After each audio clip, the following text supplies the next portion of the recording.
everybody. MetaMistake back with episode 6.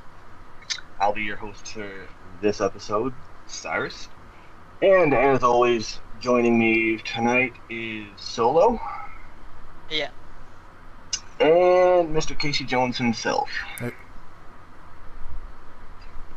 Alright, to start off today's episode, we're just going to hit some quick news real quick. A lot of stuff going on in the Marvel Universe. Starting with Captain Marvel and the return of the Skrulls to the Marvel Universe. Why don't you go ahead and tell us about that, Casey? Yeah, so the Skrulls were always a big question mark whether Marvel had the rights or not. A lot of people thought that in the first Avengers, the Chitauri race were supposed to be the Skrulls, but Fox had the rights and they didn't. And it kind of took out a lot of storylines for Marvel, like the Secret Invasion. But they debuted Captain Marvel at Comic-Con this weekend, and they revealed that the villains are going to be the Skrulls, which is kind of big news because it could potentially lead up to a lot more storylines after the whole Infinity Gauntlet's over, and the Skrulls actually gave Captain Marvel her power inadvertently. So there could be some... well, I should also add that it's a shared property, like how Quicksilver and Scarlet Witch could both be in the X-Men movies and in the Avengers movies. So they have the rights to the Skrulls, but not individual characters like Super Skrull. But they could still do some cool things with it down the line. Interesting. How about you, Solo? What do you think about the return of the Skrulls? I dig it. I mean, I like the whole. I like the storyline with the Skrulls, but I don't have too much to add to it, because I haven't actually seen a lot of the movies. So, I mean, I'm familiar with it in the comic universe, but I mean, you know, I am pretty like. I like the idea of the fact that they're adding it in so that there's more expansion to the movie universe. But yeah. Plus Captain... Yeah. Oh, sorry. I was just going to say quick. No, go ahead. I didn't want to overshadow the fact that Captain Marvel was also Captain Marvel. showcased, and Yeah. she's the first female getting her lead, and she's one of my favorites, so that's cool news too. Yeah.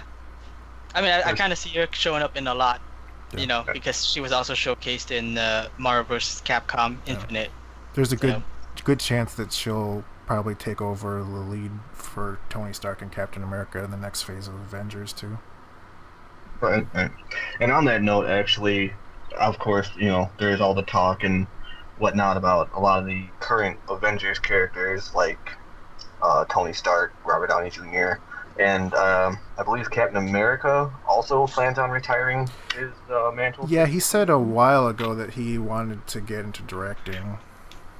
Yeah. So, and with that, obviously, a lot of what we know in popular culture of the Marvel and Avengers side of the universe with Captain America and Iron Man and stuff, we're obviously going to be seeing those characters probably phased out a little bit. And with that, we should see an uprise of some newer characters, such as Miss Marvel and I believe they recently announced Squirrel Girl. I don't think she's going to be in the movies. Like, she's going to be a TV show. Well, yeah, not necessarily in the movies, but we'll see, you know, I'm just mean in general, we're seeing the uprise of a newer batch of Marvel characters instead of the same few that we've known for quite a few years now. They released the Squirrel Girl casting, and it's spot on. Always good when they get it right. Yeah. Hopefully they execute well as well. Mm-hmm.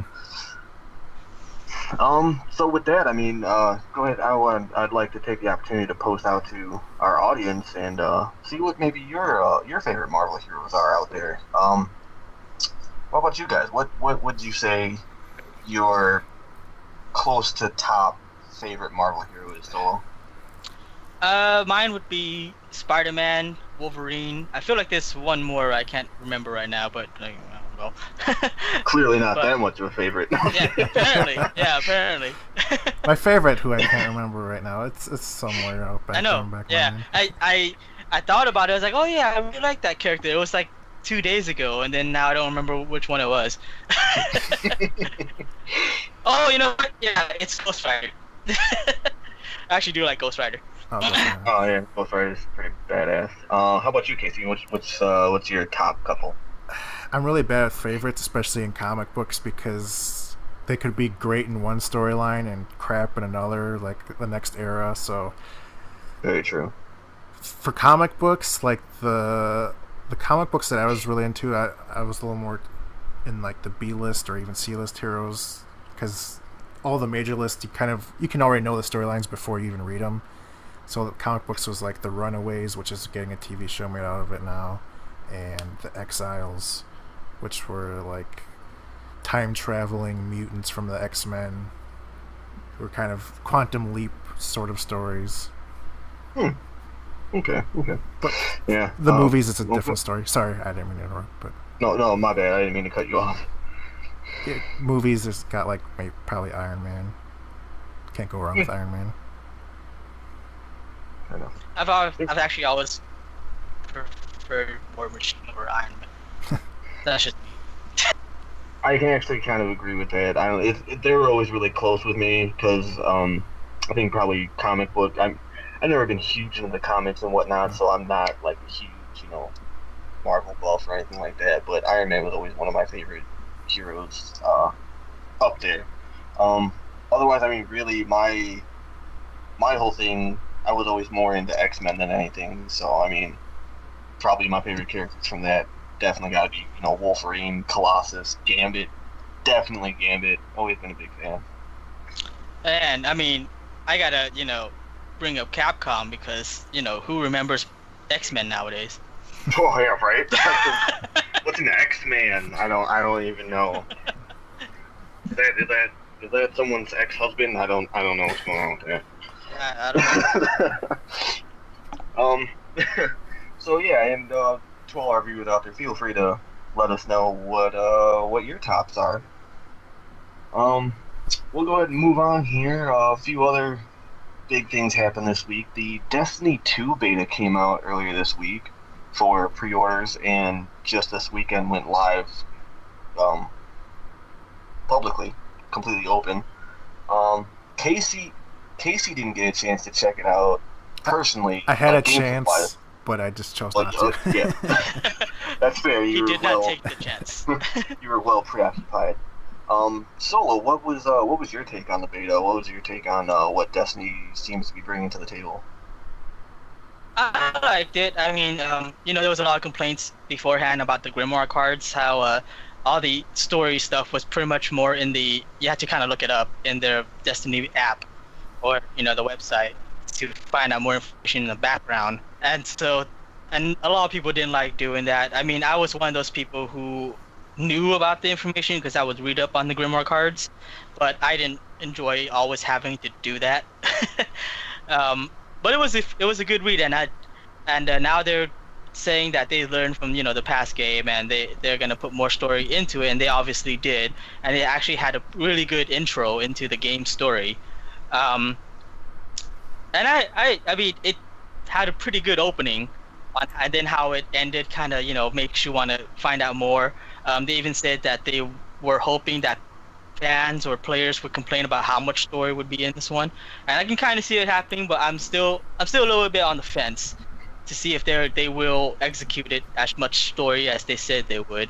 So far it seems to be good. The strike, we did a strike. For the most part it felt mostly the same. I can kind of see that they did more mechanics for the boss to almost semi-raid, but not really. And which is good because raid bosses should be more puzzle based, and there wasn't as much puzzle with this one. But yeah. Yeah, I can agree. The strike boss was definitely had that push you for a large group effort, which is good. I mean, you don't want to walk in and I was late to the party and these guys took it on and take it out by themselves, and it didn't really matter whether or not you had 2, 3, 4, whatever people. In general, it was definitely a solid group effort. So I mean, gameplay wise, it was really good, and I agree with you. The homecoming mission definitely put a huge dent, a huge the word escapes me. Um, built my hype a little bit. I'm curious to see where the story's gonna go from here. I mean, obviously we've seen the homecoming footage back in E3, so it's what we got a chance to get our hands on wasn't necessarily anything new, but the story so far is being executed pretty well in my opinion. Um, gameplay wise, sorry, I didn't really get to touch on PvP, unfortunately, but I think you did. Uh, yes, I did get a chance to touch up on the PvP. Um, honestly, I gotta say it still feels pretty much the same old PvP of Destiny 1, which isn't a bad thing. I thoroughly enjoyed the PvP in Destiny as well as I believe Casey did too. Yeah, it was fun. Yeah, so, I like that nonchalant answer. It was just Yeah, I fun. like it. You know, it was okay. Yeah. With My only, sorry, Oh, I was no, just go gonna ahead. say that my only thing with the PvP was that I felt it needed some rebalancing, which they were continually doing. So otherwise, though, I did enjoy the PvP. I'm just not a big PvP person. Yeah, fair enough. And typically, PvP is really hit or miss with me in games. And when I picked up Destiny 1, I did not pick it up with the intention of really delving into the PvP. I wanted the story, which, as you said, Solo wasn't present gameplay wise, which bothered me. I mean, I'm a big, I don't know, I'm picky when it comes to how a story's delivered, and not to name any other games, Metal Gear Solid 5. It's just when you deliver a story that I have to research myself or I have to just sit there and read, it's lost on me. It really is. It doesn't stick to me. It doesn't build the hype. If I get the visuals, I see what's going on. It adds a different level of immersion into witnessing the story as it unfolds, rather than just reading it, and you're just carrying on, carrying on. It's all just words. You don't really get the same impact of detail. Yeah, I mean, if you look at MMO games like World of Warcraft, there is some actual dialogue and stuff that happens in the game, so you know something that's happening in the game, and then you can go and delve into the lore. But when there's no story in the game, and then you just have to delve into the lore, completely to find out the story, that kind of sucks. That's not a great execution. I wanted to say though on that point though that they did a really good job with the Taken King, which is a little bit before Destiny 2. Taken King and then the Rise of Iron before Destiny 2. So Rise of Iron was kind of short, but Taken King, I think they did a really good job with that. I don't think you got to play Taken King though. But. I touched it a little bit, and I didn't really get a chance to delve into it because by the time I got to it, everybody else was done with it. So I'm just like, well. I don't know. What are your thoughts, Casey? You at least got to see a little bit of the gameplay, PvP wise, and maybe see. Yeah, I believe I showed off. Yeah, for you a few of the new abilities and whatnot. Yeah, I watched. I think most of your stream when you streamed it. It looks fine. It doesn't look like any huge improvement gameplay wise, and I just feel like since Destiny 1 came out, there have been better multiplayer games since then. That it's like if Destiny 2 was just a year or two earlier, I'd probably be more excited. But with Overwatch and Battlefront 2 coming out, it's just I have more interest in that. But that's because I'm more interested in PvP. But those who aren't, I can see why you'd be interested in strikes and the story and whatnot. It's still something I might pick up, but probably after it goes on discount. Which you probably might, because there's a trend lately with the popular games when they either go on sale real fast because they're doing terribly, or they go on sale fast because they're doing really, really well. No. And so it might be, if it does really, really well, it might actually go on sale. No. Not a bad marketing strategy. So, well, that's news from earlier this week. Destiny 2 overall positive feedback from what I noticed. Of course, you always get the people out there that are unhappy with this quality of the servers and stuff. Yeah, But again, it's beta, so I did see that there was sort of a tepid reaction to the PvP from other people besides just myself. Just people who actually played the beta, and that the devs actually had to comment. I didn't see that comment. I just heard that they addressed it. Was it something negative? Not necessarily negative, but they're just kind of the PvP's just nothing great. But I think the devs, I didn't read the exact quote, but they did say they were gonna up it for the actual release. Okay. Yeah, because I mean, having the 4v4 PvP modes now, as well as in the beta, we only got a look at 2 of the PvP modes. There wasn't really a whole lot to notice that was new. There might still be plenty more coming, on full release. So, I don't know, hit or miss, take it as it is. It is just a beta, so we can only judge it so harshly. Yeah. I just wanted to bring up that we actually have someone who asked us the question from Gaia actually, asking us what our thoughts are with the rumors that Destiny 2 is a Jewish mind control simulator targeting young innocent minds of the American children.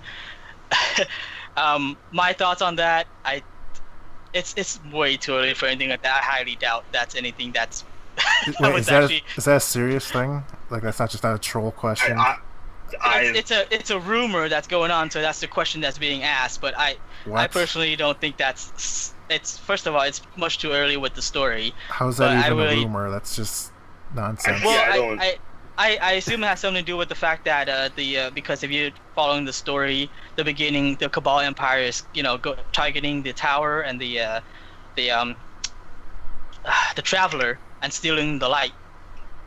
So that's kind of I guess what you would talk about that. But all games are taken from inspiration, even like so much from mythology or lore, or it's even if it was taken from that, it's just that's not mind control or whatever. It's just.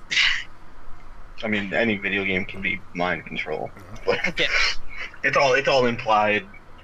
Whatever, take it as you will. There's always someone that's going to object to it in some way because it offends somebody by doing something that may or may not actually be being done, especially on purpose. A lot of stuff happens in stories, especially with references that are just kind of coincidental, accidental. I mean, it seems like they're going with the story to make it interesting. So I'm saying, I'll just say that an accusation like that is kind of jumping the gun. I would say so. We'll just chalk that under the potentially baseless rumors right now. Not to blow it off, but yeah, that sounds more like random potential slander than anything. But thanks for the question, though. Yeah, very appreciated. Let's see. Now with that, we also got another game released this week. Fortnite finally hit stage for everybody. A little bit of a rocky start, but again, it's an online game. It's a cooperative game. Rocky starts are expected to happen, especially when it comes to server traffic and 9 million people trying to log on at the same time on day one. So, I will have to say that even though I haven't played it myself, based on what I watched of you guys playing it, it actually is pretty good considering day one. It really is. How well it's running on the servers, because most other servers will crash half the day. Yeah. So, but go on. Yeah, I don't know. For the most part, it seemed like it was really just a rocky start with them getting the servers online. People had, login queues to actually get into the game, and I know from watching a stream or two, Orbo specifically, had a weird issue with excessively long load times that just in general caused them to restart the game. But after a few hours, things got underway. I personally didn't run into any issues. I slept through the launch, so that was all. By the time I woke up and got the game, I was working pretty much perfectly fine.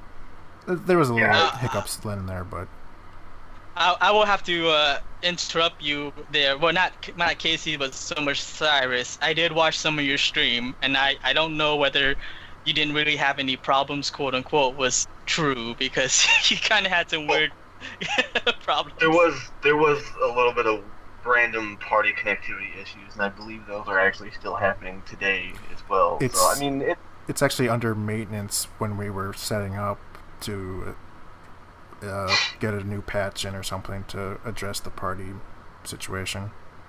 Oh, that's good. And I know there's hopefully something else that they're fixing with this update is the issue that Casey is actually one of the people that experienced where going into your home base, progress that you made on building your base was actually lost when you left the lobby. Not all of it. I'd say 2/3 of it were lost, including one of my rare traps I had used. Ouch. But on that note, I mean, issues aside, it's going to happen. The game is still... I mean, you really got to consider the game pretty much in beta for this first, early access. Yeah, early access, which means they're still working on it. They're still adding things. They're still fixing things. But all that aside, the game just came out. It's a heavily online-based game. There's always going to be issues with strictly online-based game. Yeah. So, I mean, there's always going to be issues with server stability and loading things because you're connected to something somewhere else. You're not just playing your game off a disk. Yep. So, aside from, the issues that we can expect in any game like that, I mean, Destiny's going to have the same things and everything like that. Mm-hmm. Mm-hmm. So, issues aside, as far as the actual game goes, what are your thoughts on it, Casey? How do you feel about it? How does it make you feel? It's pretty much what I was expecting and hoping from what I saw from the E3 trailer. It hasn't really disappointed in any area. I mean, there is a few things, like I wish there were a few missions, but it's sort of like there's still to come. They're still going to be adding to it. I actually liked it. It's going to be free to play because it means that they're going to be adding to the game, or at least in theory they'll be adding to the game. So you should see a lot more as it goes on to bring you back, and everything handles pretty well. I'm impressed too that you could tell it was made to be mostly on PC, but games like Minecraft or Terraria, where they have this sort of base or construction and crafting system and laying objects down, it's not always a smooth transition, not transaction. But this is pretty good for consoles. I don't really have any negatives about how they've ported that over. Yeah, and I can agree with that. One of the biggest things that I was worried about, because I watched a few of the alpha streams prior to this, which was, I'm pretty sure, PC only. Yeah. And I noticed that, yeah, you have a big menu with a big grid full of guns and all kinds of stuff. And obviously, always a game like that is going to be so much easier and smoother flowing in menus when you can just, use your mouse, click, drag, and drop something. Of course, that was one of my biggest concerns, was like, well, we're going to have to manually scroll through these items to do whatever we need to do with it. But yeah, like you said, I'm really happy how it translated into the consoles. It still runs really smooth. I mean, you still have the criticals like you would having a mouse on the screen. You just use the joystick instead. And personally, I think it runs fantastically. Yeah.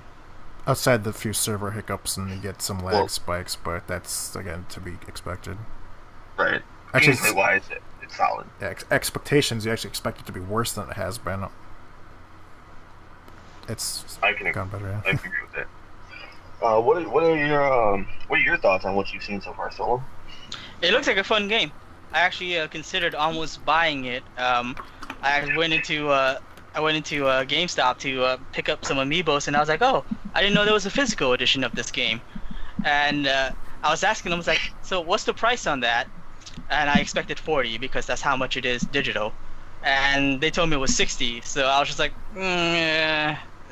maybe later. I almost expect it to kind of drop because it's meant to be free to play next year. But it looks like a really fun game. It's just not something I want to pick up and then eventually everyone stops playing, even though everyone's on it right now. Yeah. Type of thing. I think almost everyone between you group of guys, everyone I know is on. Like almost everyone I know is on it right now. Yeah. I could see But it possibly, the interest in it dying off for a little bit, if they don't add enough to it soon enough. Yeah. But yeah, based on what I've seen though, it looks like a lot of fun. Yeah. Yeah, like I said, I almost picked it up myself, but then yeah, but I almost at the same time I feel like it is a you're paying for a beta game, Yeah. and then everyone's paying for basically testing it out until they fix it up. But I can understand the concept behind it though, because they're gonna make some money and then they'll be able to add more and stabilize it and all that. So that's plus it has a lot more content than another game that kind of did the same thing, Ground Zeroes. But but yeah, hey, I enjoyed Metal Gear Phantom Pain and Ground Zeroes, but you know the idea. I know how it goes. Yeah. But yeah, no, it looks like fun. It definitely looks like fun based on what I've seen, and you guys really get into it. So yeah. I would. Yeah. And I was gonna say quick. I would recommend it for the $40 if you just want to have a game that's fun and it's pretty deep for what it is.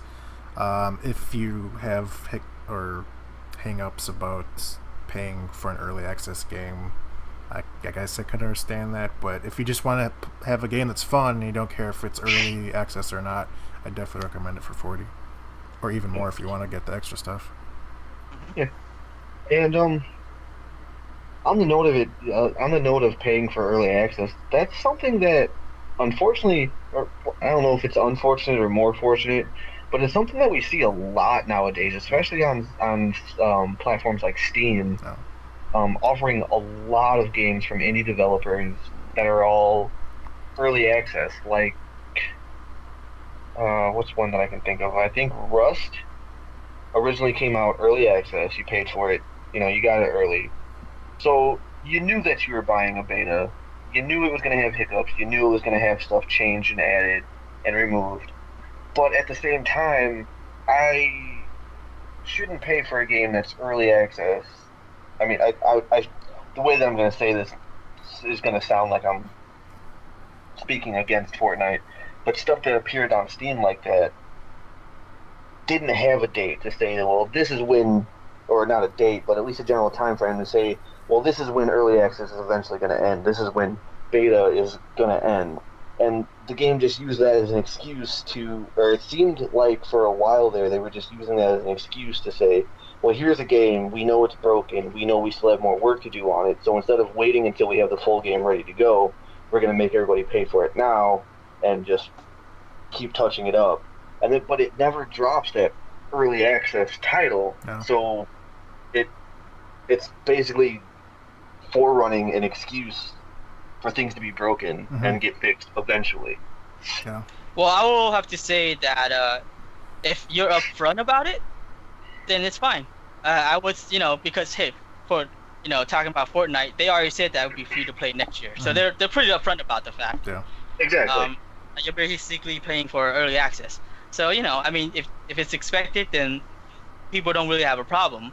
Whereas if you think about a game like Ground Zeroes, where you're getting it's like a segue, into Metal Gear Solid 5, and I would say that when it released, the first time you played it, you're not gonna beat it in 5 minutes, but you can. But that's what people are upset about, because they found out they can beat it in 5 minutes. But most of the time, when you're first time playing it, that's 2 hours. But it's about 2 hours to beat, and which is a decent time, but it's not. It's still, you're paying too much for it. Basically, it's still. Yeah, exactly. Yeah. You're paying too much for well, especially when it comes to Ground Zeroes, where it wasn't exactly something that was early access. That was still being worked on and stuff added to it. It was more you were paying for a demo of what Phantom Pain was going to be, how it was going to play.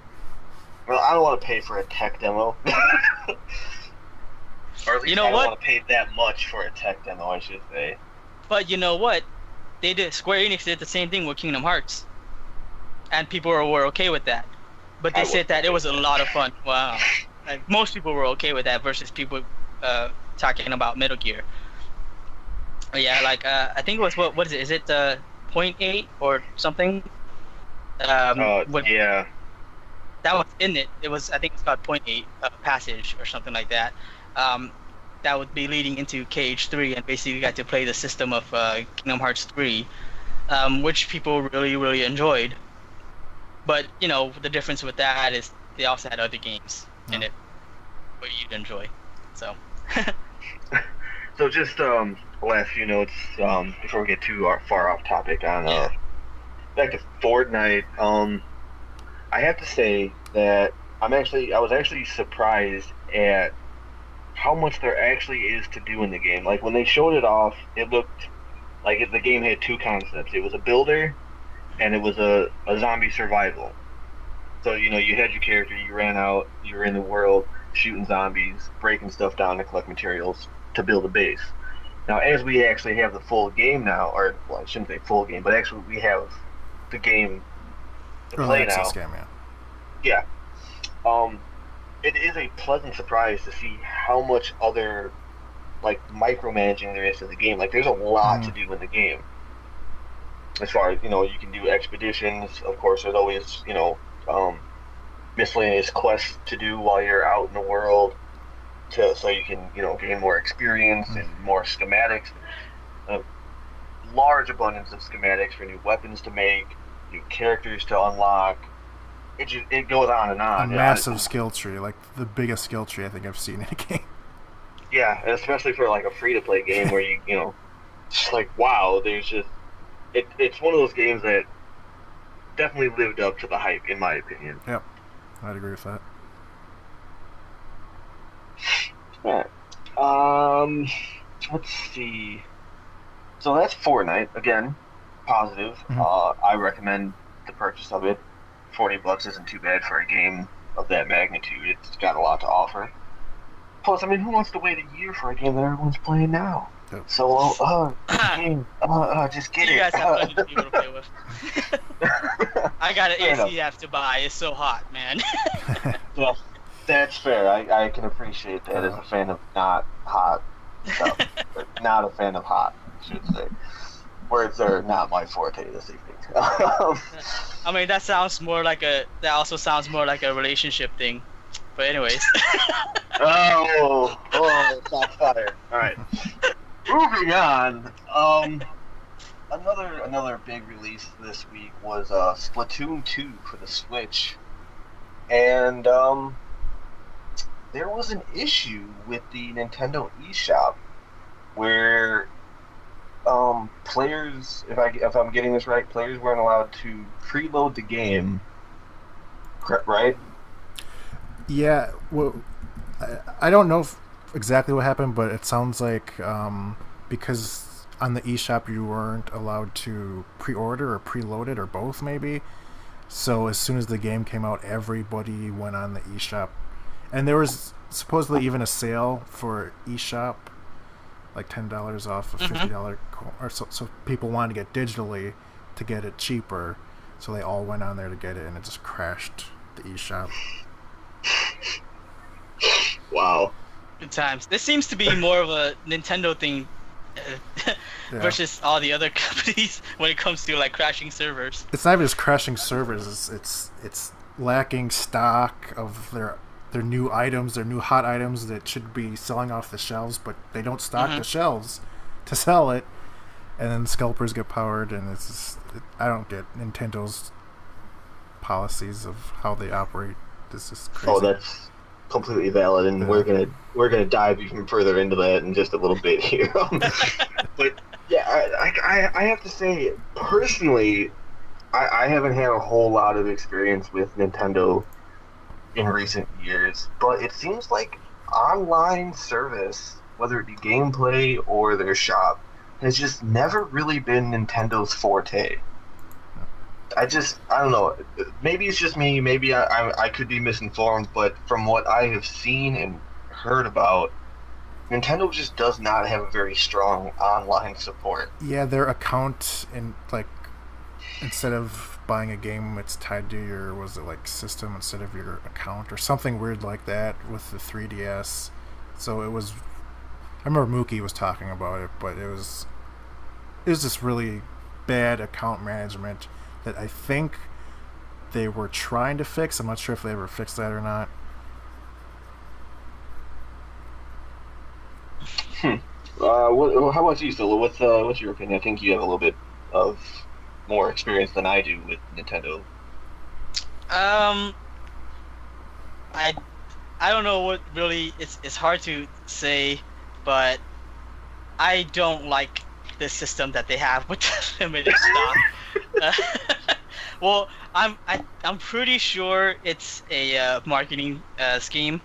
Basically, low stock, more sales. But for the And we all know like scalpers, yeah, for the scalpers. I feel like it could be possible. I'm not gonna accuse them of this, but I feel like it's possible they may actually have their own separate accounts where they can sell like scalpers and make extra money on some of this. I wouldn't Of put it course, I past have them. no But, basis for that, but Yeah. yeah, I have no basis for though saying this. I I wouldn't, just feel like it's something they could do. I wouldn't put But that past any game company, not just Nintendo. I could see Sony, Microsoft, Steam, whatever, to pull something like that. It's yeah, not. but I would just say at least with the other game companies, like Microsoft, especially Sony, which we've seen in the past year, when they have every time they've done really well, which they have been. I believe they were actually this past month, which is not this past month, last month, June, which is considered like the slower months of most game companies or even anything in general, sales in general. Uh, PlayStation actually exceeded sales because Yeah. they had a what was that campaign called again? Um, I don't remember. It's some kind of appreciation campaign, but they were putting it in their consoles on sale for a while, and even now resellers are always putting them on sale, so they're pretty good with it. I like maybe they would pull something like this, but I don't think they would. Um, because of how well they're doing. Microsoft can kind of see it too, but Nintendo, I see it the most.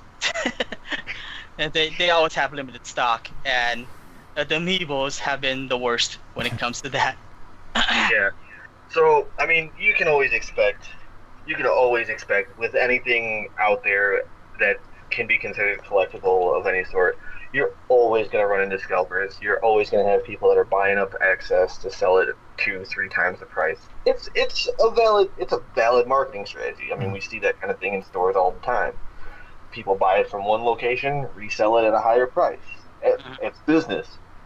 But like you said, one of the most notorious things that Nintendo has done in the last year, 2 years, however long it's been. More than that, because you gotta think about the Wii. True. But probably one of the most notoriously scalped, personally witnessed, I should say. I can't put fact to that, but Amiibos have always been a huge issue with between low inventory in stores because Nintendo just doesn't send that many out. The store exclusives, which obviously you can only get them at one spot. You only have so many stores that kind of store in your area, so they're gone like that. And just in general, the lack of restocking anything, it's a killer. And the market goes haywire with people selling Amiibos that normally go for $13-14, and they're selling on Amazon, they're selling on eBay for $50, $60. When Gold Mario came out, which was a Walmart exclusive, funny story, I actually worked at Walmart when Mario came out, and I couldn't even get my hands on it. We got a shipment on release. Our shipment of Gold Marios, we had 8. 8. We had like a line of at least 50 people waiting to get this Amiibo. We had 8 to sell. And it was a Walmart exclusive. Unreleased. I'm like, hello? So needless to say, I didn't get my hands on one at that point, but that's the kind of thing that I'm talking about. And then it still took months until we got another shipment, and we got a whole other 4 in. It's ridiculous. But yeah, and it's nonstop. It's a never-ending thing. It's always going to happen with no matter what kind of collectible you're aiming for. Just Nintendo's just really bad at delivering to the consumers. They're just like, yeah, we'll send this out, and when it's gone, it's gone. Deal with it. Well, we're mainly seeing the end of that, at least for the Smash Brothers, right? Yeah, and that's a good note. Speaking of Smash Brothers, you're absolutely right. The End of the Line just released. What was it? Friday, I believe it was. Yeah. Yeah, just released the End of the Line finally after A what did year. they say? Yeah, like I think it was 13 months since the last Smash Brothers wave of Amiibos came out. We finally got the last three characters, which actually came out in 6 Amiibos. Cloud in both of his outfits, Final Fantasy VII and Advent Children. Bayonetta with both of her outfits, one for Bayonetta 1, one for Bayonetta 2, and Corrin from Fire Emblem Fates. Yeah. Yeah. Fire Emblem titles always leaves me a little bit. So you have both male and female Corrin versions from Fire Emblem. Personally, I don't know how I agree with the coming out with alternate costumes and whatnot for just those last three when they could have done that for any character. As well as, and I'm going to sound like ridiculously sexist for saying this, and I don't mean to, but the fact that they included both male and female Corrin, I personally believe they should have had female Corrin. I feel like female Corrin was the more popular choice, as well as with other characters like Robin, they just assumed just male Robin, you know? Yep. So, I mean, again, I'm not trying to sound sexist, and I'm not saying that they shouldn't have done it. I'm just saying it was kind of an odd move, in my opinion. But hey, more Amiibos, more money to make, more money for scalpers to make. Especially the freaking female Corrin. But we'll talk about that later. So we will get back to that.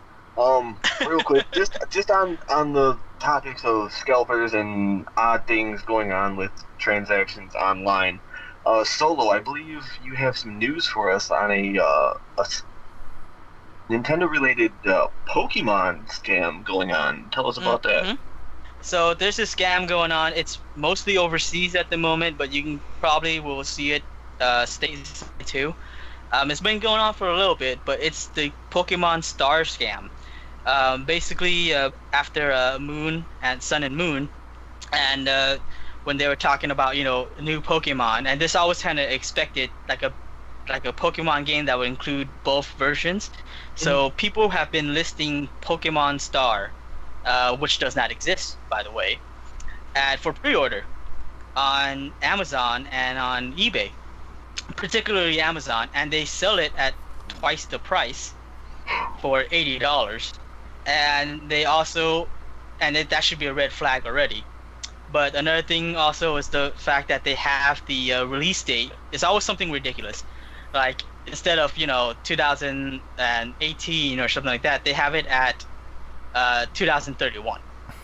So I mean, people who like watch out for this stuff, they should they should notice like red flags. But some people still fall for it. So and scammers have been making money off of that. But yeah, just be aware there is no Pokemon Star. The next one they're releasing is Ultra Moon and Ultra Sun. And obviously with something like Pokemon, it has a long time fan base. It's easy to build hype by saying there's a new Pokemon coming out. People are just going to be like, oh, sweet. And talking about Star being, a kind of a combination between Sun and Moon isn't a hard to believe concept because for Gold and Silver we had Crystal, and for Yellow. Yeah, we had Yellow for Red and Blue. Emerald. Thank you. That was the one I was trying to think of for Ruby and Sapphire. So I mean, it's not an unheard of concept for things like that to happen. So for someone to say, yeah, this is a combination, yeah, it's a new Pokemon game, people are gonna lose it a little bit. Just be like, oh yeah, let me get one. I will have to note though that they haven't been doing that for a while. The last time they did that was Diamond and Pearl, which was Platinum. Since then they've had Black and White, and then they had a Black and White version 2. And then they had X and Y, and they had something else. Did they have a different version of X and Y? Sapphire and Ruby. The Omega. Yeah, exactly. There you go. So yeah. So I mean, it's kind of. I guess you can kind of expect it, but you should just know that they haven't done it in a while, and that again, Pokemon Star does not exist. And that was on Amazon. They were doing that. That was on Amazon, initially, Through and it private can sellers. probably. What's that? Through private sellers, they were doing that. I don't. Something like that. Yeah. Because a lot of people still assume that Amazon's like trustworthy. All you see Mm-hmm. is trustworthy because they think that Amazon is strictly the ones behind it, so they would never Mm-hmm. fake their own thing. But they don't realize that a lot of people can access their own Amazon stores. Mm-hmm. Oh, yeah. Amazon has sellers too. Yeah. Yeah. I mean, that's just like there was a while going on there where Walmart was having issues because they price match, and until more or less recently, I know at least locally, they would price match Amazon prices. So there was like a big scam that went on for a little while there where people were getting brand new PS4s for like $100 because there was a listing on Amazon. So they're a little bit more picky now with their price matching and whatnot. But yeah, I mean, when it comes to Amazon, anybody can post anything. It's not necessarily true. It has to say sold by Amazon when you see Yeah. that. So that's the Pokemon Star scam. And speaking of online pre-orders and whatnot, the SNES Mini still out there, kind of in limbo with their pre-orders and release dates. So I believe you have some more information for that. For Yeah. us on that. Well, the thing about the. Well, I'm sorry. What were we saying? The SNES Mini. Okay. What you got? So, for the SNES Mini, they actually had pre-orders for a while from the UK. I think we've mentioned before that the classic Mini for the SNES actually has a few different games, not too many, like 2 or 3 different games between the Japanese and the UK and the USA. But they had open pre-orders in the UK and not so much the US. And so people were pre-ordering the UK versions and then listing them on Amazon and eBay, obviously scalper prices. And so eBay and Amazon actually did something about it. eBay pulled down a ton of listings, so for against scalpers, and basically they have a new policy that says that you can't put up pre-orders for an item more than a month before the release. So they took down a lot of mini classic pre-orders or pre-order listings, and then Amazon had done something similar where they pulled down listings and saying that they canceled orders against scalpers, basically saying that it's limit 1 per customer. And then yeah. And as for the US though, actually it went up for pre-order through Walmart only a few days ago. Sold out really fast as expected. I actually had posted it and told people about it, but like minutes after I posted it, it had sold out. From what I know, most other places like GameStop and Best Buy and Amazon actually have it so that you can set notifications to it, which I'm being completely honest here. At least when it comes to Amazon, it doesn't work. When you set up a notification, most of the time they don't notify you. And I can say that based on a lot of recent transactions and activity with Amazon. Yeah, and then apparently for Walmart pre-orders, they actually had some recent one, like I think earlier today, where they were sending out emails saying that people who pre-ordered had theirs canceled too. So I'm not sure, maybe that's more of like a low stock thing. If you pre-ordered a little bit later and then they found out they only got this much, they were canceling. Because I had pre-order and mine hasn't been canceled. I have a friend who pre-ordered and hers hasn't been canceled. So I don't know what's going on with that. But yeah, and then there's news regarding that saying that Nintendo might be handling the pre-orders themselves this time when it comes in regards to the SNES Mini Classic. So, yeah. Okay. What are your thoughts, Casey? Yeah. I played all my SNES games on emulation back in the day. Fair enough. Was... And that's nothing. I mean, that's people have been doing that kind of stuff for years and years and years. So yeah, I mean, the fact that they're coming out with boxes that do them now, I mean, you could probably spend just as much on an emulator and the ROMs. So I mean, it's give and take. I mean, obviously people are buying them. They keep coming out with them. Everybody's got one now. The NES, what was it, Sega Forever? Sega Forever. Yeah. Yeah. So I mean, it's obvious, and the Atari one is coming out. So obviously, it's a popular concept. There's nothing wrong with that. Mhm. Me personally, that's just a lot of money to spend on a little box. I'll take it because there's a lot of games on it I want that usually get lost on my computer, and it's more convenient to hook it up to HDMI if I ever want to stream some of these old games. And they had a lot of games on there that I actually do like. Unfortunately, not my favorite one, but it's okay. I have 3 copies of my favorite one, so on the SNES. not counting emulators. Well, ain't nothing wrong with that. You like it, you like it. Yep. I can't tell you how many copies of Final Fantasy Advent Children I had. It's pretty sad, actually.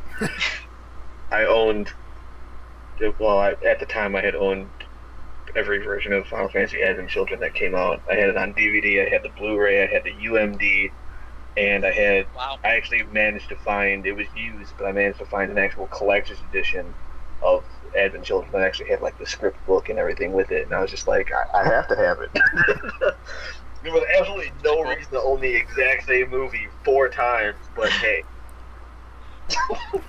It's like that's like the South Park joke with the Walmart episode where Carmen's like, oh, you can buy a 4-pack of the same movie for only $9.99. It's like, why would you?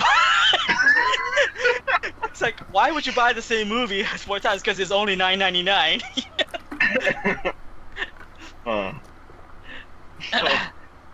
So, while we're on that topic, because we've talked a lot about Amazon and pre-ordering and scalping and whatnot, Soulo has actually had a rather interesting with that very recently. But the floor is yours, Soulo, and feel free to. Yeah, yeah. Oh my God, Amazon just completely pissed me off with this one. As you know, the Amiibos were pretty much pre-order exclusive from certain stores. That's kind of not nothing new, but you can pre-order it at least, either from online store or from your local store too.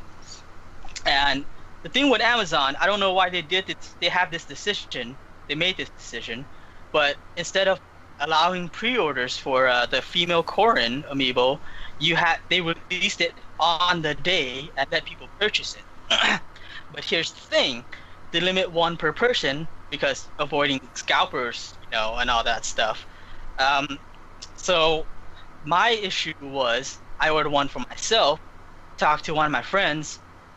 She had recently, first of all, she's pregnant. She's still working. She's not on maternity leave yet. That day, she happened to have an overcharge on her card, and she had to call to resolve it, but she couldn't do it right away because she's at work. So I offered to order it for her. Now, thing with that is, you're limit 1 per purchase. So I hopped on another account to order it for her, and it's going directly to her address. And then, it's her name, her address, everything. And the order went through. And by midday, Korin Amiibo had sold out, and there were already people scalping it for 85 plus. Whew.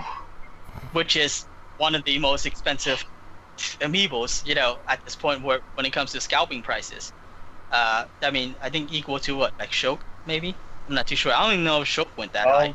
I don't think Shulk went that high. Things like Wii Fit Trainer, I think, went really high. Gold Mario was really high for a while until they released it. But I had found out the next day after it had already sold out that they canceled it. They canceled my order that I did for her. With the saying that you tried to bypass the quantity limit by using alternate accounts, so we canceled your order. And I was beyond pissed with this because if they had done pre-orders, you would have gotten notification, but you still had time to pre-order. Now this is sold out and it's 85 everywhere. The cheapest I've seen it is on eBay for 65. That is the cheapest, and usually that's not including shipping. And so I had tried to contact them back on it. They're not. The thing about them is that their customer service is overseas, so most of their most of their responses, I had 2 different responses, are copy paste. They don't. You can tell when you look at it, what you type out and what they respond with, that they're not actually reading your your email, or they're not actually reading what you're saying. They're just copying pasting a response to saying, oh, this is why you couldn't do it. So yeah, pretty mad about that. The thing is, the assumption is that it's the same person. Now here's the thing: there's 2 ways that I can think of that they would be canceling this because it's the same person: IP address and card information. Mm-hmm. But IP address, I did this from work, so this is a business address.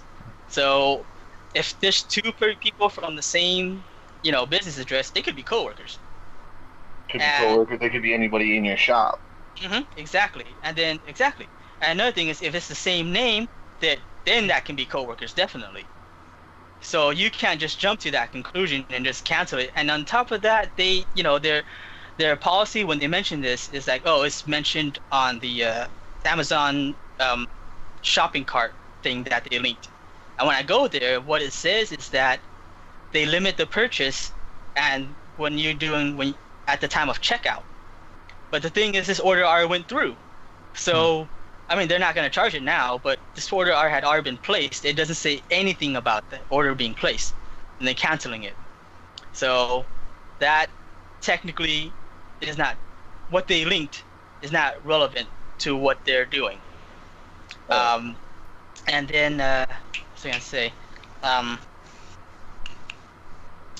don't know, it'll come to me eventually, I guess. But yeah.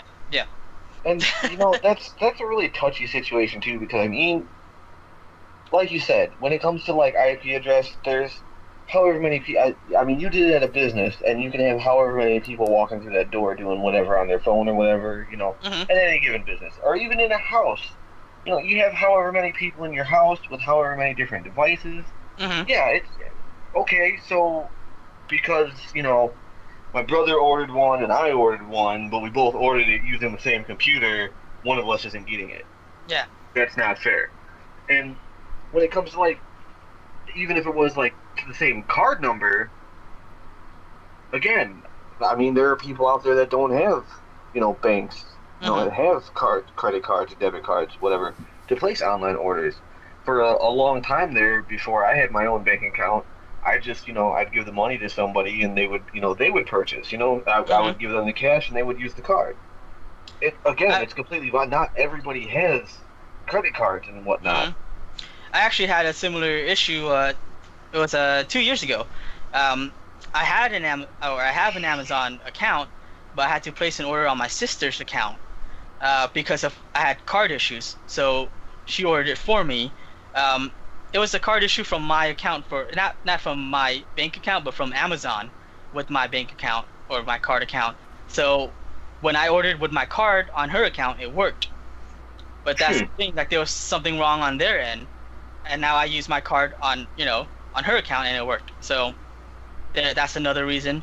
And I would say that this is what I was going to mention. They said that one of the reasons why is because they want more availability for other people at the good prices. And if you want to be fair like that, what you should also be doing is not allowing anybody who's scalping them to buy them, because there are these sellers who have a history of buying these Amiibos on Amazon and reselling them on Amazon.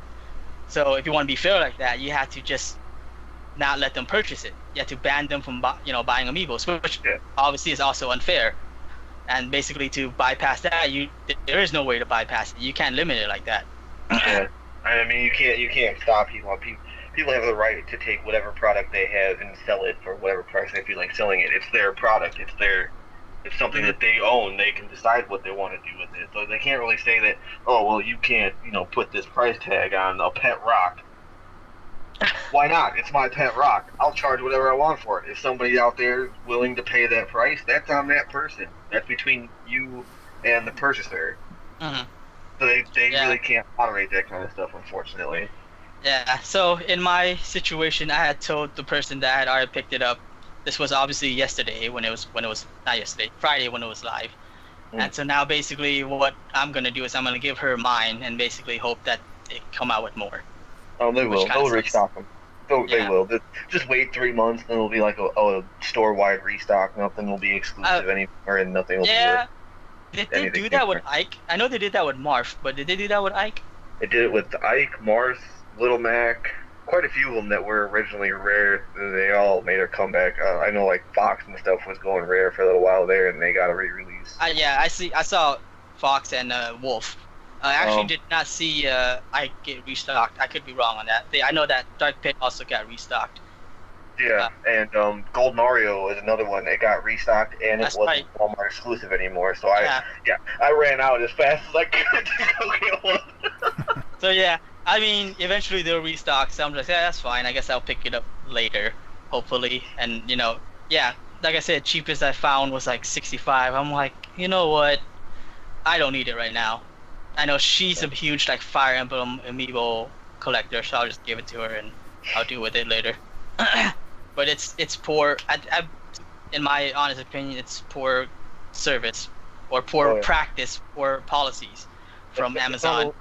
It's not only a poor policy, but it's poor customer service that you couldn't even get the issue resolved. You couldn't even get like a straight answer, or you couldn't get somebody to attempt to resolve your issue, to actually hear you out. They're just like, no, this is what happened. This is the rules. We'll cure it. This is how it goes. Yeah. I feel like Amazon can be its own subject sometime. We can talk about pros and cons, but yeah, that's about the end of that. Their customer service is very hit or miss. Some things are great on it, especially about getting refunds, but and you guys have more experience than I do, because you guys do a lot of shopping on Amazon and whatnot. So I don't know. One of these nights we'll have a nice long Amazon discussion. Yeah, there's actually more about Amazon that I know about that we haven't touched across, and I don't think Casey knows about it because I don't think there's really any point of him looking it up. But let's not forget the awesome glory that was Prime Day for you. Yeah, Prime Day. Amazon made up for it just a little bit. Yeah, just a little bit. The thing about Prime Day is that they couldn't do anything about it because this is their day where they were putting things on major discounts. So there wasn't really a way for them to be like, oh, you know what, this was a mistake. Yeah. But if it wasn't Prime Day, it has happened before. If it wasn't Prime Day and it was improperly discounted, they actually would cancel that too. Again, for service, because other retailers do not do that. No, yeah, if something's marked a certain price, they have to give it to you for that price. It's not your fault they marked it wrong. No. They can't deny you service because somebody else screwed up. Yeah, and that's one of the other things that I could talk about when we talk more about Amazon. Love an Amazon episode. There's like 3 big things that we need to talk about, like Steam, Amazon, and Konami. So, real quick, still on the topic of quick scams and whatnot, Soulo has some news about a car scam going on out in the world. I'm talking a lot on this one. I know. We got a lot of news, bro. There is a local scam going on. It actually was in Las Vegas, but technically it can happen anywhere. Where someone would pull up to you. They mainly targeted women, because I guess most of the time women don't know as much about cars than men. It's not. I mean, it's a stereotype, but it's kind of true. You know. But basically, sorry. I mean, it is. I'm sorry, it's a generalization, but it is kind of true. I actually told a lot of my female friends about this, and a good portion of them were like, "Oh, I would totally fall for that. Thanks for letting me know." So, and it is a relative stereotypical fact that women are easier prey. Whatever. Stereotypically speaking. Yeah, it's not to say all women, but that's just. I mean, that's why they target them, and I'm saying that it was my idea. This is this scam is mainly targeting. I mean, these people are targeting women, so it wasn't like my idea to say, hey, you know what, you should do that because women know nothing about cars. No, it's not my idea. It's the scammers' ideas. But they target women, and what they do is they pull up beside you, and they say there's something wrong with your rear wheel. And so you guys will both pull over, and they'll try to like point out marks on the wheels or whatever. And while they have your attention on the wheel, another person will go to like the passenger side and basically look for stuff to take. This is this is the main scam, but there was actually an incident where this woman didn't know anything about cars, went to an ATM and pulled out 400 to give to them to fix the problem that is, that the alleged problem, and they took the money and they drove off. So in their car or her car? No, in their car. Yeah, I mean they pull up with their car, so obviously. Well, if you're working in Paris, you never know. Yeah, that's true. That is true too. But yeah, I mean, it's just something of note when you're driving. It's very hard to spot any kind of problems with the wheel. So, like you can't really. Oh, sorry. Oh no, go ahead.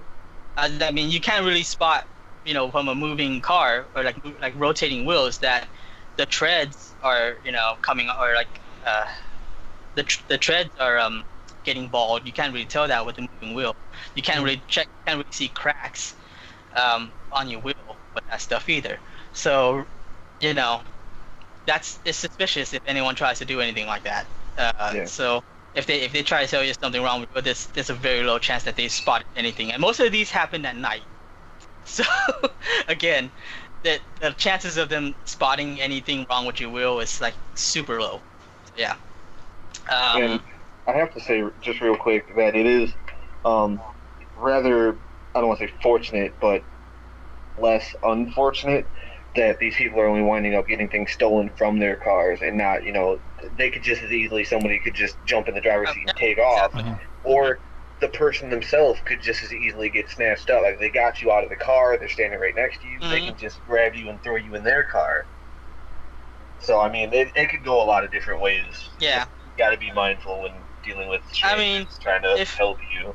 If for some instance you feel there's something wrong with your wheels because maybe you actually were driving through like a really unwell-made highway or something, and there are like a lot of cracks on the asphalt, and it makes your car jump a lot, and you think there's something wrong with your wheel, if you're gonna get out of the car, or before you even get out of the car, just make sure all the rest of the doors are locked. Yeah, exactly. Just as easy. I mean, don't lock your keys in the car. Yeah, that too. but definitely just, it's just kind of, there's just basic safety things you just got to be careful of. But that's anything in life, you always got to be careful. Dangerous world out there these days. So, again, I got one more thing to note from Soulo. On the note of cars, you got an interesting letter in the mail the other day as well. I got a letter in the mail that told me that it was a warning notice saying that I had an inoperative car being on our property, and that it had to be moved by actually tomorrow or today technically, or else I would get fined $250. I did look up the ordinance to our city, and what is defined as inoperative is if the car is missing essential parts like wheels, transmission, engine. None of that's missing on the car. The car is parked there because I got into an accident last year. The wheel is, not the wheel, the hood is the only thing that's really messed up. Everything else is in working condition. And I have a new car. I've gotten a new car since then. I've needed an upgrade for years. And so we're gonna basically sell this car. But yeah, and then I've actually looked up the ordinance, and they say that you cannot, there's nothing they can do about it if the car is operative. Like you can't tell them to move it if it's like just ugly, like it's just ugly on where it's parked and anything like that. So, I'm not too sure if someone complained, or it might just be because we have a cop living on our block, like just down the street from where I live. So I don't know if he reported it, but basically, I'm well within validity. Yeah. On that. And, sorry, I was just gonna add that you mentioned you live next to a cop. That brings back a lot of memories. When I was a teenager, we lived in a small city, and we actually lived on Main Street, like the main street. We had we were like the only residential house on a block full of businesses and stuff, and we were actually part of we joined a wall with the police station there, and literally everything, every ordinance we got messages about, even though it was literally everyone was doing it, but we live next to the police station, and we got more. And you'd think that being next to a police station, the trade-off would at least be you'd never get robbed, but we actually got robbed. Wow. Yeah. Ow. And as far as the car ordinance thing, I've actually been through something similar. My father used to have a car. Actually, he'd actually gone through it twice, I think. And I mean, hell, back in the day, they used to actually have somebody come out and just take a look at the car, make you start it, if it moves, just to make sure that it runs, it's movable. Okay, can't do anything. It's your property. You can park wherever the hell you want to. So I mean, it is a real thing, and typically, yes, it is because somebody usually said something. They don't just drive up and down the street looking for issues. Typically, so somebody probably complained like, "Oh, the car's been sitting out there for a while, and I'm tired of looking at it." I actually think the law here is you can't park a car on your lawn for more than a few hours, period, whether it's operable or not. Mhm. Everybody's a little different, of course. Yeah. It's like It's a city ordinance, so. Alright, so we heard enough from Soulo. Soulo, you can go. No, I'm kidding.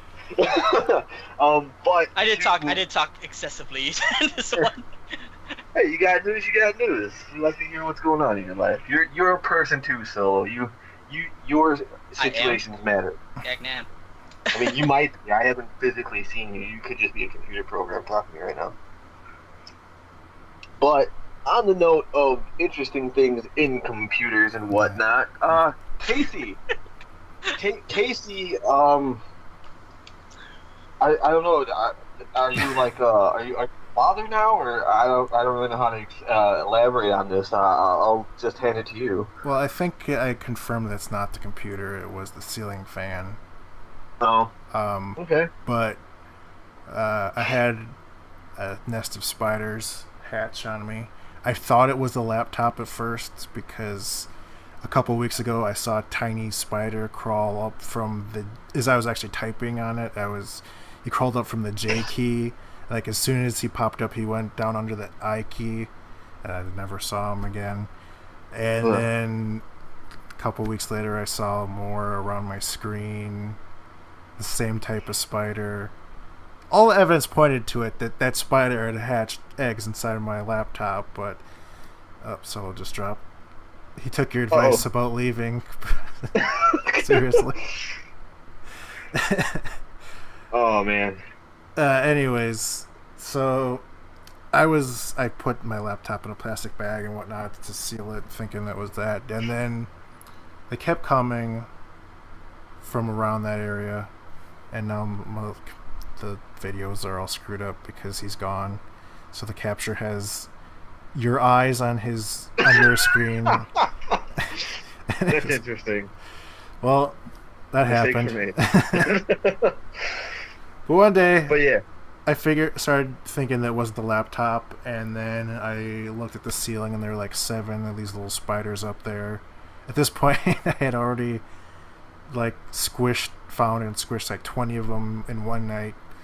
And then after squishing those 7 on the ceiling, I just tapped my ceiling fan, and just like 5 of them descended from webs, disturbed, and it just all opened up from there. I'd say that night I probably saw, in addition to the 20 I already had, maybe 50 more.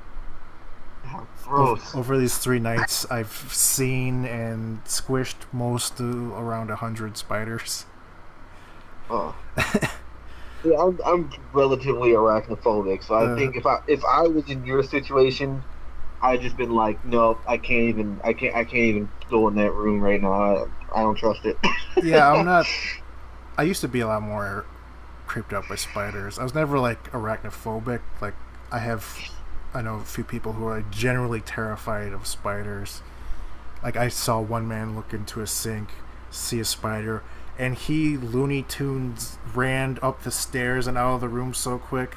Actually, it was 2 people. I forgot about that. It was 2 people who were both arachnophobic, and they were actually cartoonishly pushing each other up the stairs trying to get out there as quick as possible. Like, it was crazy. So I'm not that bad. But I will say that if I had to have a spider infestation, these were probably the best case scenario. They mostly kept to themselves. They were really only came near me when I had my laptop near me because they were drawn to the heat of that or something. But they were tiny little things. They only 2 of them ever went on me, so I'm always just paranoid that one's going to get in my ear or something. Yeah, I couldn't do it. But in light of, you know, a spider infestation,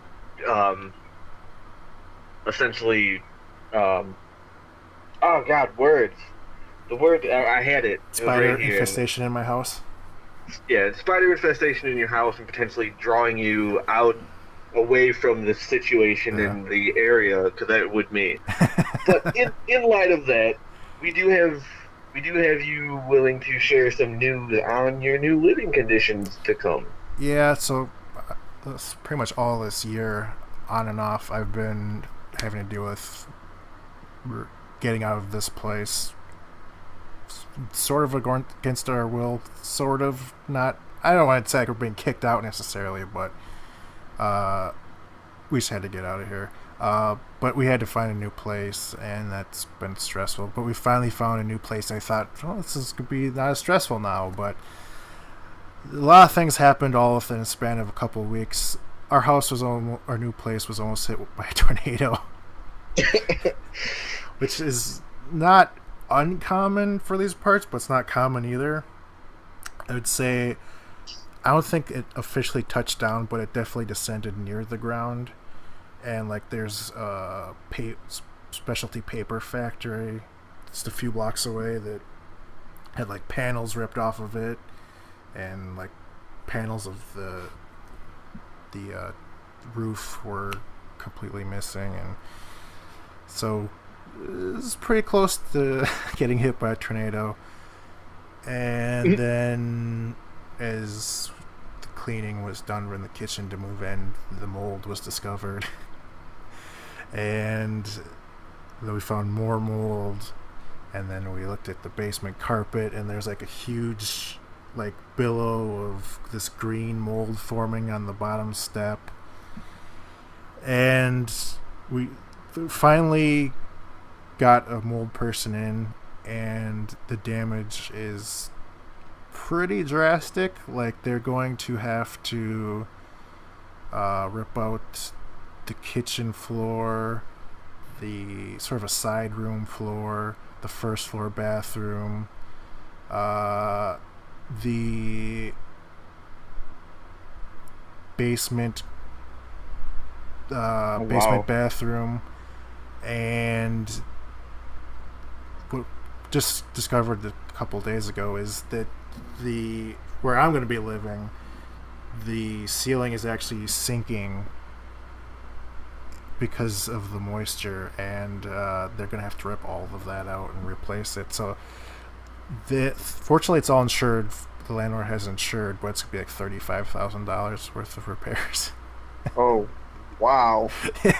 That's wow. Yeah, I mean, from what you're telling me, I mean, it's in like walls in every room. Dude. The flooring is sagging. Like, yeah. I might as well just tear it down and rebuild the house. So that was stressful, but Tuesday they're going to start working on that. So the cabinets are going to be the biggest thing for the kitchen. They're going to have to completely rebuild those, and we'll probably have to be living in there during that period. But that being said, it's fine being taken care of. It's not as stressful. It is a very nice place. The view is great. The neighborhood is really good, and with the whole spider issue, it's not really a big issue, but all signs are sort of pointing towards, and he's back. He returns. Yay! Hey, But my laptop blue screen. Sorry about that. Okay. Well, welcome back. Cyrus is back to normal on his video. Yay! I'm not Cyrus and Soulo at the same time anymore. It had shrunk him. Yeah, I figured something like that would happen. I was like, oh man, I wonder what the video looks like right now. Just a quick sum up the end of what I was going on about. But this place is like we're leaving at the perfect time. Like the circuit boards are starting to blow fuses all the time. The neighborhood is getting. I can't help but blame Cyrus living so close to Chicago, but all these Chicago people immigrating away from Chicago into Wisconsin. Like when we first moved in here, I could go weeks without hearing a police siren, and now I hear anywhere from like 2 to even 10 a week night, and it's not getting to be a great neighborhood anymore because of the whole Chicago movement going on. And this neighborhood, it's new and it's nice. And I just discovered blocks away there's a great Mexican restaurant, the best Mexican food I ever had, so that's cool. Well, there you go. See? Yep. Moving on up in the world. Yeah. Alright, let's see. I'm sorry, I missed it. Did you actually move into the new place already, or? No, they're gonna do the mold work on Tuesday. Okay. It's gonna be. I was telling Cyrus the total damage. Well, I should also add that part of it, because the landlords are adjoined. It's a 2-house thing, and some of the damage went to their place as well. Okay. And the total damage is like $35,000. Wow. Yeah. Thankfully insured though. But. Yeah, of course. Cool. But hey, at least things are looking up. I mean, things are pointing towards you getting out of where you're at now. Yep. But it sounds like you got some pretty good digs coming up. Mm-hmm. Hopefully, the majority of the work is all done by the time you got to get in there. Because I know how it is to have that deadline. I don't want to really get into it, but I just want to let you know that I know how it is. I'm very familiar with that. I actually used to move every 3 years. Yeah. For a long time. So yeah. But I am glad to hear that things are looking up and you got some good news out of it, because I know it was stressing you out pretty bad, and I don't blame you. I don't blame you at all, because it just seemed like everything that could go wrong did. Yeah. You almost didn't have the house there anymore. So, Yeah. which, I mean, considering the mold damage, might not have been a bad happening at the time. Oh well. Me personally, I again, same old boring Cyrus. I got a whole lot of nothing going on in my life. This week was a little bit of I don't know. It was just not my week for the most part. Issues after issues, personal and whatnot. Plus, it's like everything I tried to do just didn't work. So, first of all, my big thing here, just for giggles and whatnot, I decided to go back to playing Star Wars: The Old Republic on PC. Free-to-play game on PC. I had a lot of fun with it. I don't know really why I stopped playing it, but I stopped playing it. This was like 3 years ago. Okay. Now, just one day I was like, you know what? I'm gonna play it, just because I'm looking for something to do. So I log in, and I can't log in. Through the actual game launcher, it won't let me log in. It keeps telling me that something has occurred with my account or something like that. Whatever. I had to put in a one-time password. That's what it was. Which that prompt didn't pop up in the game launcher. So I actually had to go to the Star Wars Old Republic website and log in there. In which case it prompted me to do the one-time passwords. I'm like, okay. Was it a prompt from Amazon that says we own EA now, and we found out that you're logging in an alternate account? Maybe, I don't know. But no, so I finally got the prompt for the one-time password, and I'm thinking, this is normal. I haven't been on the game in years. It's just standard verification stuff to say, make sure that it's me that's coming back to it. That's fine. I log in, and to my surprise, in my account information, it says that I do not have permissions to access the servers for Star Wars. Somehow, within like 3 years of not playing the game, I managed to get myself banned. What? So, and here's where the real kicker starts. Okay, so I'm like, all right. something happened. I'll just, I'll talk to him. I'll get it resolved. Lickety split. It shouldn't be that big of a deal. I just gotta talk to somebody. Be like, I haven't played the game in like 3 years. For some reason, my account's not working. Fix it. Well, you would imagine that would be relatively straightforward and simple. No, it's not. Luckily, this was me at like 6 o'clock in the morning. And I say luckily because seeking through all of the forums, help forums, and all this stuff, they don't have any way to contact customer service. They like, you can't contact them by email. They don't have a 24-hour hotline or anything like that. And it was really confusing and off-putting because they had different instructions for contacting them. And like up here, we had a list of things that you could contact them if you were a subscriber. So like, if I pay money, I can get customer service, is what it looked like it was saying. Because it was like, yeah, for subscribers, you can call this number, or if you have a problem in game, you can actually, fill out like an in-game support ticket.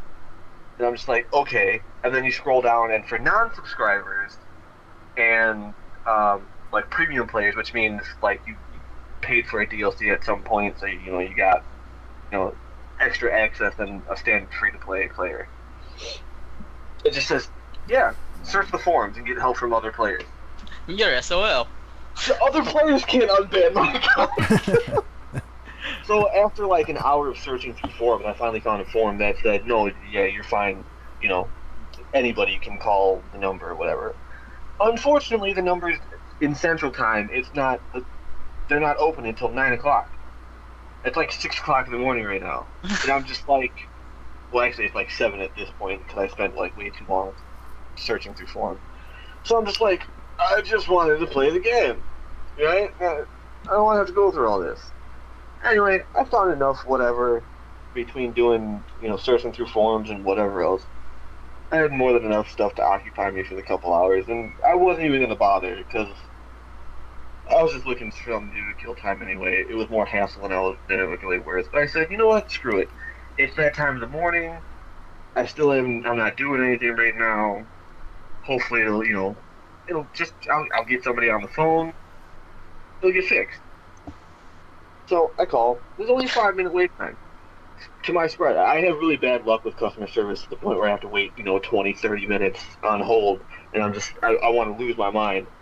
But I don't know if it was just because it was early enough and they just opened or whatever. I only had like a 5-minute wait time, which actually wound up only being like 2 minutes. So I'm like, alright, sweet. Things are looking up a little bit. And I'm talking to the guy, and I'm telling him what's up. He's like, okay, I gotta give him my information and all this. He sends me an email with a verification code to make sure that's me. Well, okay, so I give him the number, blah, blah. Then we go, then he puts me on hold. Right? He tells me that he's got to put me on hold because he's got to wait for his information to load, and there's some stuff that he's got to do, and he'll get back to me in a couple minutes. And I'm like, well, okay, I've nothing I can really do about it, so he's going to put me on hold. So I'm on hold for another 2-3 minutes or so. And then he comes back, finally. It seems like way too long. I don't know, it could have been 5 minutes. I have no idea. Way too long. He comes back to let me know that he can't do anything about it. The reason that my account's blocked is for protection. When an account's inactive for so long, they automatically block it, so, the account information, all that stuff is protected. Okay, again, it's understandable. It's an understandable procedure, but typically you would log into your account and at best you'd get like an email from them saying, "Oh yeah, you gotta change your password and stuff." Mm-hmm. Just update your account to make sure everything's secure. No. They just shut it down. Wow. Shut it down. Yeah. So, I still had all my information and everything like that. I was just banned from the servers. So he tells me that there's nothing. He physically can't do anything. So he has to send an email to whatever higher level tech support. And they're going to get back to me within like 24 to 48 hours. What? You flipped a switch to shut it off. You know it's me. We went through the whole verifying my email and everything like that. You know it's me. Just turn it on. Just turn fair enough. And I don't think it was so much that bothered me than the fact that I spent like 20 minutes on the phone with this guy to tell him my problem, so he could do the same thing that I could have done myself if they just provided me with an email link to contact support. Yeah. I could have sent that same email myself, the exact same email. But no, I had to wait 2 hours till they open, call him, and spend 20 minutes on the phone so he can send an email that I could have sent like 3 hours ago. I was done with the day at that point. I was done with the day at that point. And then I had issues with Fortnite starting up because it didn't work out the way that it was supposed to, and that was a whole day of a mess. And PlayStation Network, PlayStation Network. It just wasn't my day for getting anything done. This all happened in one day, maybe 2 days. Might have been 2 days.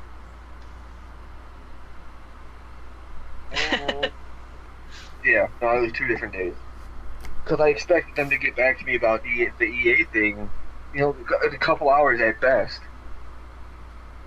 No. I was just going to kill time with Star Wars until Friday when Fortnite dropped. And then, yeah, everything went wrong from there. I spent the whole day doing like a whole lot of nothing. And then Friday rolled around, and my Fortnite wasn't active like I thought it was going to be.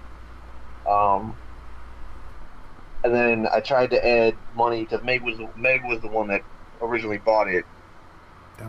So I just tried to add the money to her account so she could just upgrade her copy. Save me $10 from buying the $40 version. Just upgrade her copy $30 so she gets the free friend code. And I ran into every hiccup through Sony. Didn't want to take money. It did not want to take my money.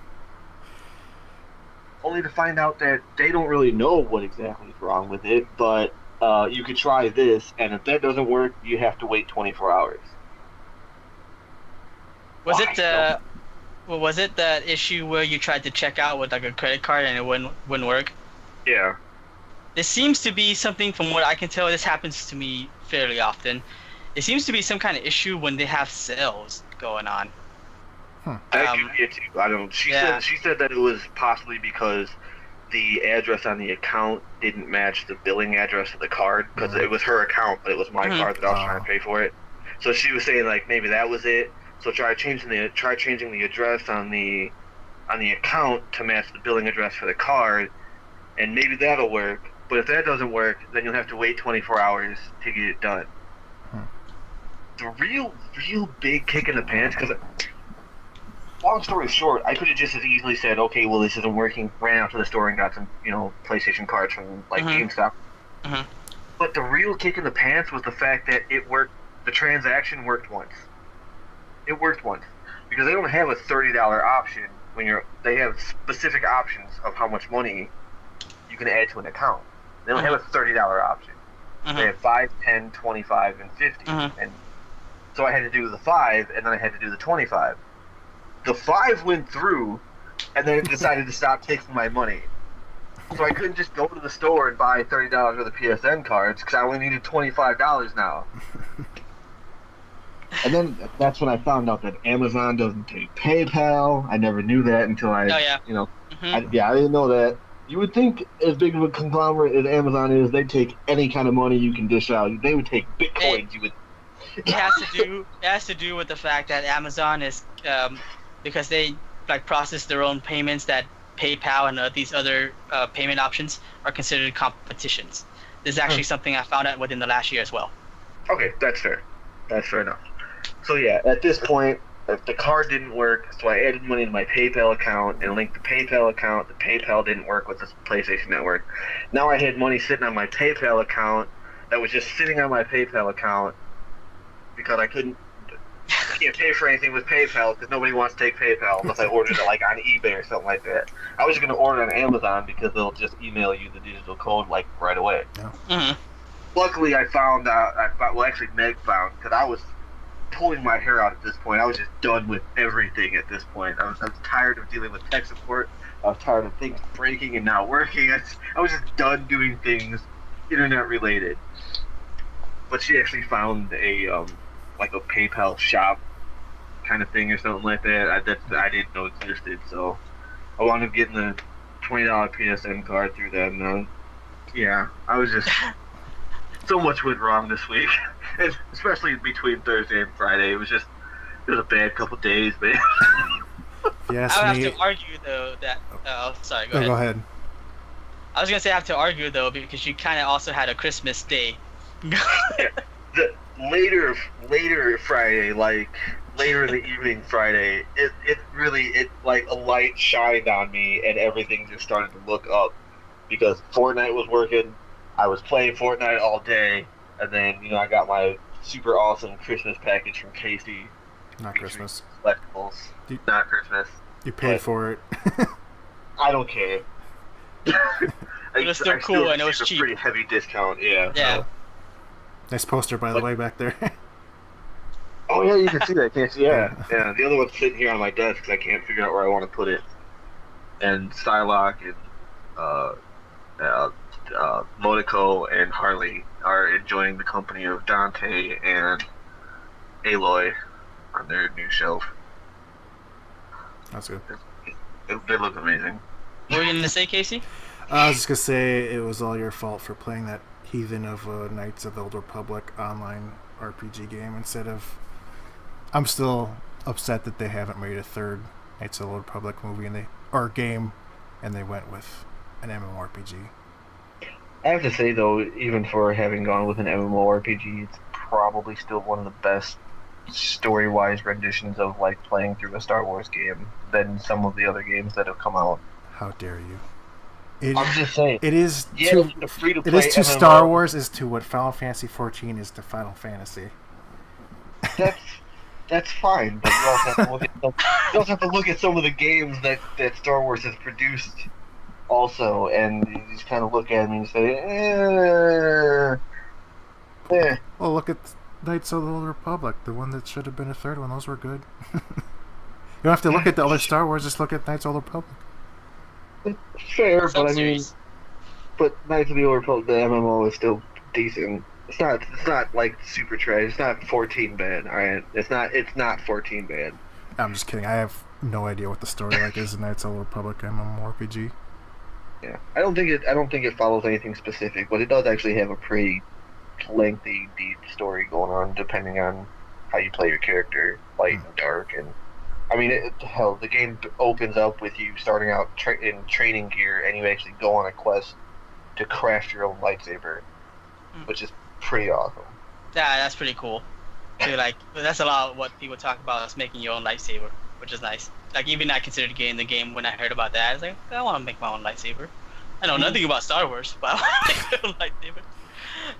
And I would just want to say that one of these days when we talk about Final Fantasy, as much as I brag on the game with you guys, they actually did a pretty good job with Final Fantasy 14. So. That doesn't matter. That doesn't matter. Retired, done with it. Yep. I haven't played it since forever, but yeah. I came back once. I'll never make that mistake again. Especially, I mean, oh god, the Heaven's Word, Heaven's Sword. Yeah. Heaven's Word. It was like a week tops worth of new content, and then it was just the same old thing all over again. I was so disappointed. I was so sad that I spent that much money, and so bad I even bothered to come back to the game. I was just done. We told you. We warned you. I know, but like I said, it wasn't just me. It wasn't just for me. It wasn't just because I wanted to play it. There was other purposes behind me getting it.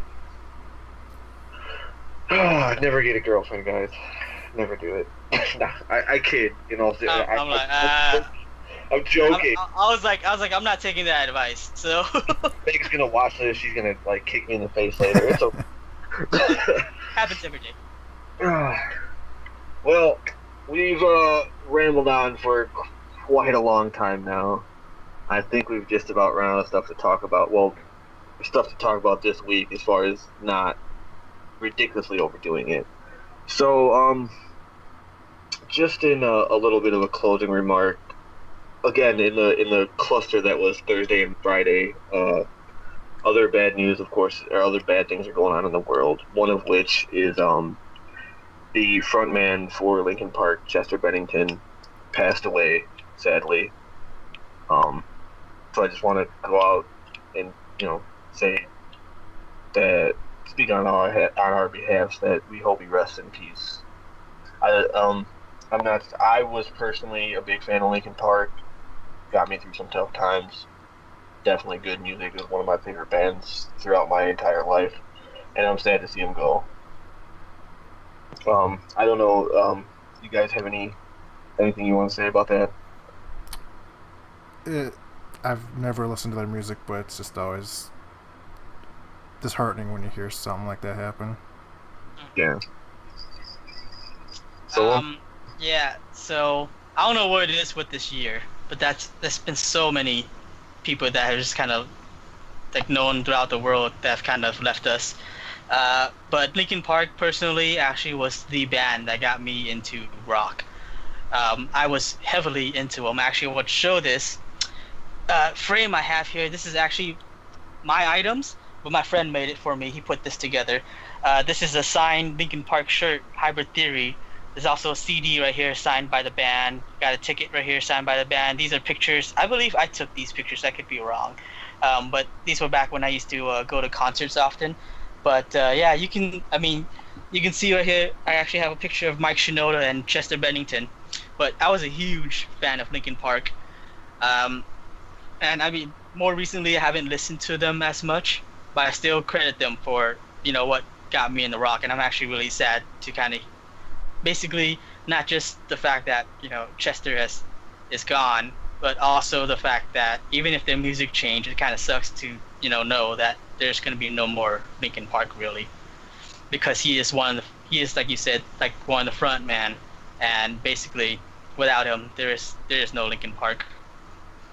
Yeah. So yeah. I actually want to show something else. I don't know if I want to grab it real quick.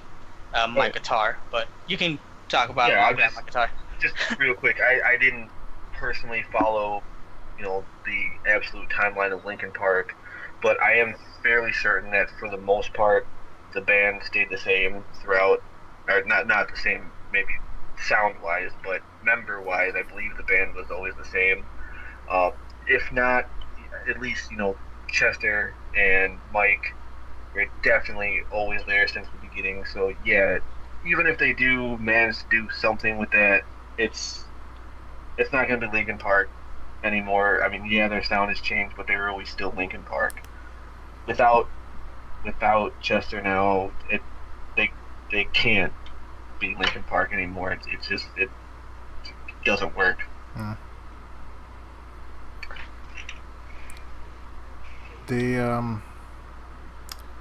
think I know one of their songs, but was it like on a Transformers soundtrack or something? Oh yeah, that would be one of probably a few different songs. But I think they had one song in like almost every Transformers movie. But I think the one you're probably thinking of is In Divide. Which song? The one that was in Transformers. Yeah, I believe so. Let's see. I think they might have had Catalyst in there too at one point. I'm not sure though. Yeah, In Divide should be right. Yeah. But yeah, I actually want to show off my guitar because this is way back high school, where I would put stickers of my favorite bands on my guitar, like almost everyone else does, for my electric, and you can actually see prominently Linkin Park upside down here because obviously I'm right-handed. Good job, see, I don't know if you can see that. Yeah. It's kind of in reverse, obviously, because of the camera.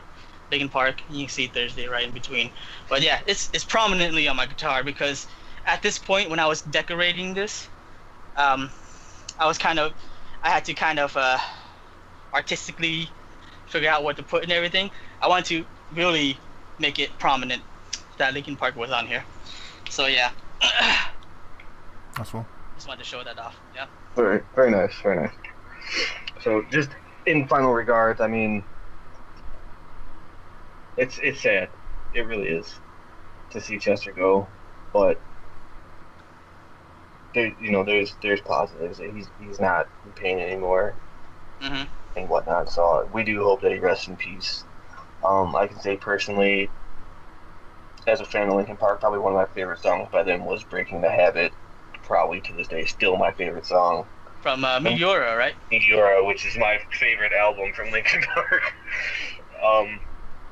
Casey only knows the one Linkin Park song, but it's not a bad thing. I'm not. I know yeah. a verse of that song, maybe. That's fine. That's fine. It's not everybody's cup of tea. So, what would you say maybe one of It's your gonna favorite be songs? really hard for me to mention one. I'll probably mention a few. Well, yeah. I mean, Honestly, let's see. From the Hybrid Theory album, actually, my favorite song was "With You," which is the third track, if I remember right. And then let's see. Is that?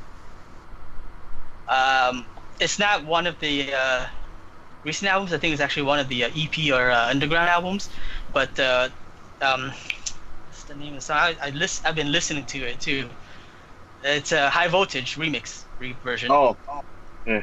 Yeah, that's also one of my favorite tracks. And two of my favorite tracks actually are from an album that I didn't listen to very much. I want to say it's from the Minutes to Midnight album. It's Leave Out All the Rest, which for now, and I don't think I'm going to change my mind on this, this is going to be my funeral song. And the other one is Valentine's Day, which I also enjoyed. But yeah. I also have to make note of one of my other favorites, probably being Bleed It Out. That's also one of my favorite songs. And their newest single, or I shouldn't say newest single since the album's out now, but prior, when it was a single, that song, Heavy, definitely hit home with me. And I think as it did with a lot of people. Mm-hmm. So, and to the viewers out there, do feel free to, drop some comments below. Let us know some of your favorite Linkin Park songs. We'll probably agree on a lot of them. But unfortunately, on that sad note, that's going to be the end of our show here. Casey, you got any final remarks for the fans? No. It's just probably best just to leave off on that remark. Fair enough. Soulo, anything you want to say? No, I'm good. Alright then. I also am good. Thanks everybody for watching. Again, as always, you are appreciated. Go ahead and say goodbye to the people, guys. Goodbye. Later. See you guys later.